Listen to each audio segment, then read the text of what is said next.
स्वागत है। आज का वीडियो स्टार्ट करने से पहले आप सबसे रिक्वेस्ट है कि यदि वीडियो पसंद आता है तो please like, share and subscribe करना बिल्कुल ना भूलें। आज हम आपके सामने लज्जा उपन्यास का भाग 7 प्रस्तुत करने जा रहे हैं। तो चलिए शुरुआत करते हैं। लज्जा उपन्यास, लेखिका तस्लीमा नसरीन, भाग 7। बाहर मत जा सुरो बेटा, पता नहीं कब क्या हो जाए।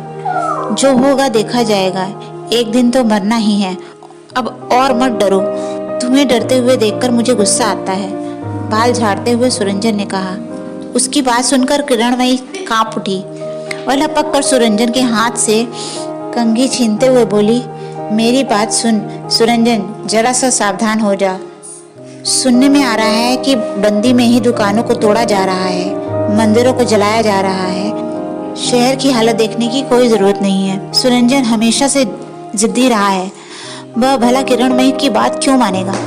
लाख मना करने पर भी वह चला गया।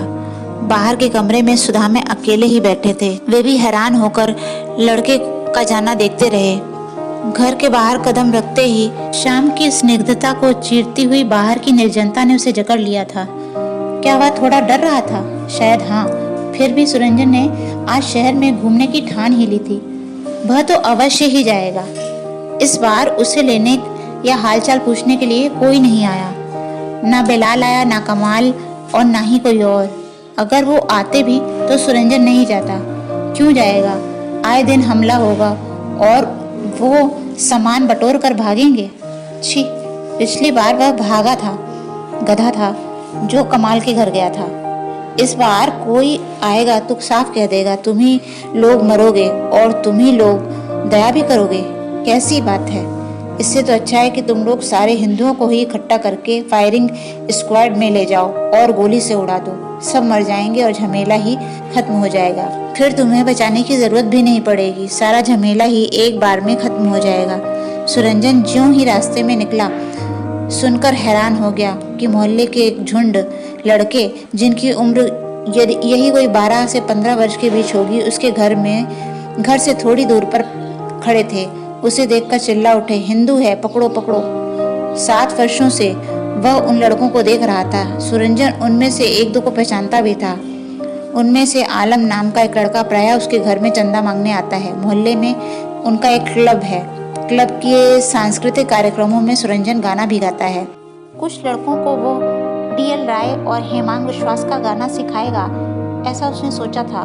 कल तक यही लड़के अपनी हर जरूरत पे अक्सर भैया ये कर दो, भैया वो कर दो, ये सिखा दो, वह सिखा दो कहते कहते उनके आगे पीछे घूमते रहते थे। इस मोहल्ले के लोगों का कहना है कि सुधा में लंबे समय से मुफ्त में इलाज करते रहे हैं और यही लोग वह देखो हिंदू है, पकड़ो पकड़ो कहकर सुरंजन को पीटना चाहते हैं। सुरंजन उनकी तरफ देखकर उल्टे रास्ते चलने लगा, डर कर नहीं बल्कि लज्जित होकर। मोहल्ले के परिचित लड़के उसे पीटेंगे, यह सोचकर वह लज्जित हो गया था। यह लज्जा वह स्वयं पिट रहा है इसलिए नहीं, बल्कि उन लोगों के लिए है जो उसे पीट रहे हैं। लज्जा पीड़ित होने की नहीं, बल्कि जो अत्याचार कर रहे हैं उनके लिए होती है।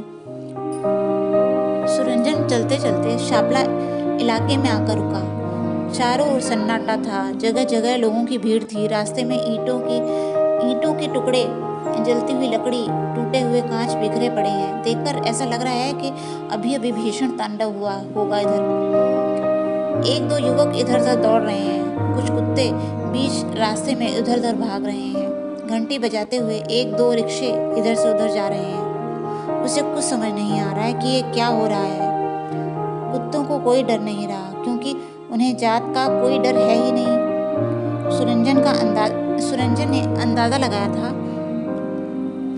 सुरंजन ने अंदाजा लगाया कि ये कुत्ते खाली रास्ता पाकर इधर उधर भाग रहे हैं। सुरंजन का भी जी चाह रहा है कि वह सड़क पर दौड़े।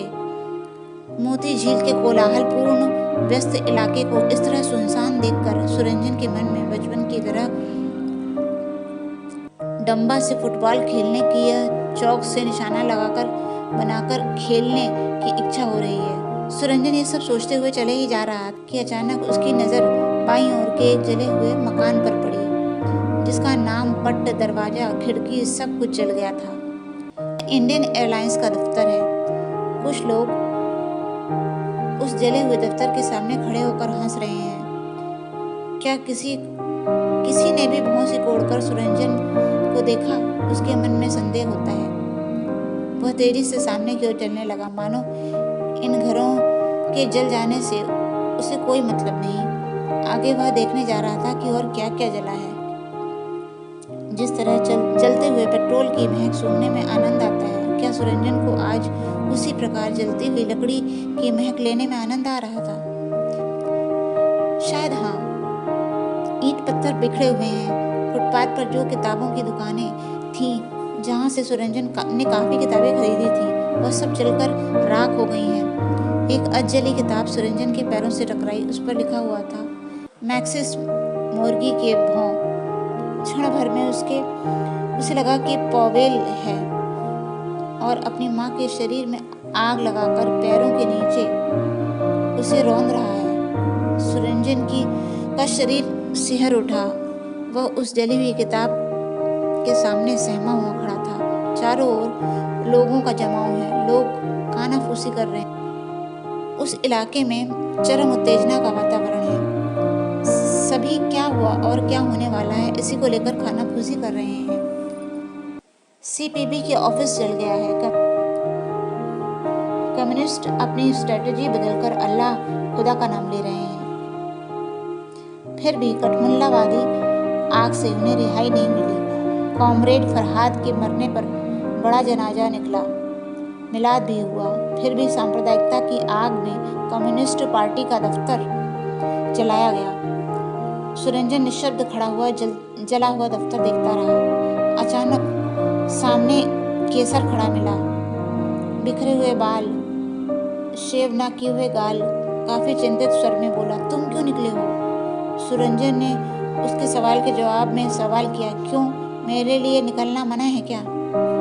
नहीं, मना तो नहीं, लेकिन इन जानवरों का तो कोई भरोसा नहीं। सुरंजन, सचमुच क्या तुम कोई धर्म मानते हो? जमात शिविर के युवा शाखा के उग्रपंथियों ने कल दोपहर को ये सब किया है। पार्टी ऑफिस, फुटपाथ की किताबों की दुकानें, इंडियन एयरलाइंस का दफ्तर, सब कुछ जला दिया। स्वाधीनता विरोधी शक्तियां तो इस मौके की तलाश में ही हैं कि वे किस तरह किसी भी मामले के सामने अपने फेवर में लेने के लिए चिल्लाएं, ताकि उनका ऊंचा स्वर सबके कानों तक पहुंचे। दोनों साथ साथ तोपखाने की तरफ चलने लगे। सुरंजन ने पूछा, उन लोगों ने और कहाँ-कहाँ आग लगाई है? केसर ने कहा, चट्टोग्राम और तुलसी धाम, पंचानन धाम, कैवल्य धाम मंदिरों को तो धूल में मिला दिया। इसके अलावा मालीपाड़ा, शमशान मंदिर, कुर्बानीगंज, कालीबाड़ी, चटेश्वरी, विष्णु मंदिर, हजारी लेन, फकीरपाड़ा, इलाके के सभी मंदिरों में लूट कर आग लगा दी गई है। थोड़ा रुककर सिर झटकते हुए केसर ने कहा, हाँ, सांप्रदायिक सद्भाव जुलूस भी निकाला गया है। सुरंजन एक लंबी सांस छोड़ता है। केसर ने दाहिने हाथ से बालों में उंगलियां फेरते हुए कहा, कल सिर्फ मंदिर ही नहीं, मांझी घाट, मछुआ पट्टी में भी आग लगा दी गई। कम से कम 50 घर जलकर राख हो गए। फिर क्या हुआ? सुरंजन ने उदासीन भाव से पूछा। नरसिंदी में चला कचड़ और मनोहर रदी के घर और मंदिरों को भी जला दिया गया।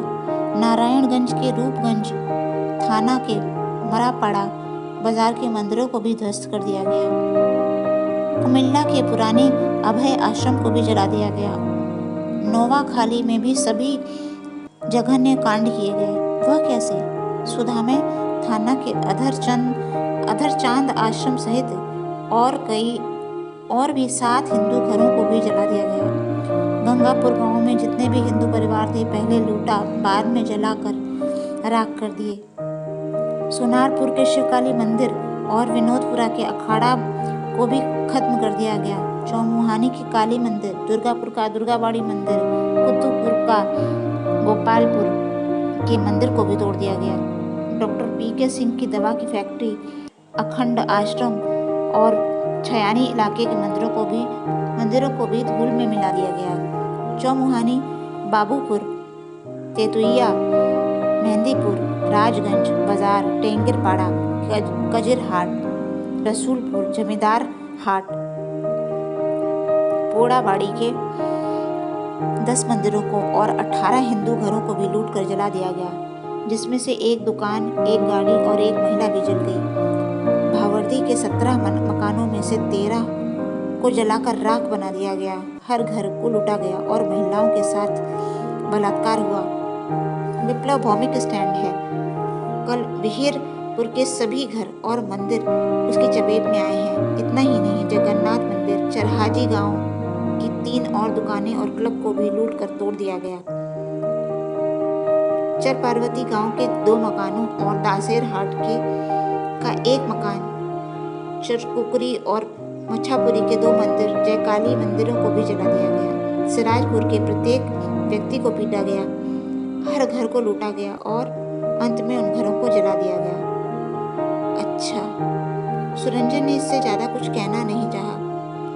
बचपन की तरह उसके मन में रास्ते के ईंट और पत्थरों के टुकड़े को पैर से उछालते हुए चलने की इच्छा हो रही थी। यह सर और कोई मंदिरों को जलाने, घर को लूटने और जला दिए जाने की घटनाएं बताता रहा। सुरंजन ने पूरा सुना भी नहीं, उसकी सुनने की इच्छा भी नहीं हो रही थी। और प्रेस क्लब के सामने दोनों खड़े हो गए। आकर वह पत्रकारों के जमघट कानाफूसी देखता रहा। कुछ सुना भी, कोई कह रहा था, भारत में अब तक 200 से अधिक व्यक्ति दंगे फसाद की चपेट में आकर अपनी जान गंवा चुके हैं और जख्मी हुए हैं। कई हजार आरएसएस के शिव सेना सहित कट्टरपंथी दलों के निषिद्ध घोषित कर दिया गया है। लोकसभा के विपक्ष के नेता के पद से आडवाणी ने इस्तीफा दे दिया है। कोई कह रहा है चट्टग्राम नंदन कानन तुलसीधाम मंदिर का एक सेवक दीपक घोष भागते समय जमातियों द्वारा पकड़ा गया और उसे पकड़कर वे लोग जलाने की कोशिश कर रहे थे कि उसी समय बगल के कुछ पहरेदारों ने दीपक को मुसलमान बताया और फलस्वरूप जमातियों ने दीपक को मारपीट कर ही छोड़ दिया। लज्जा उपन्यास को शुरुआत से सुनने के लिए डिस्क्रिप्शन में दिए गए लिंक पर क्लिक करिए और इस बेहतरीन नॉवेल का आनंद उठाइए। हमारा आज का वीडियो आपको कैसा लगा हमें हमारे कमेंट सेक्शन में ज़रूर बताएं। और हाँ, यदि पसंद आया तो इसे लाइक, शेयर और सब्सक्राइब करना बिल्कुल ना भूलें। Thank you very much.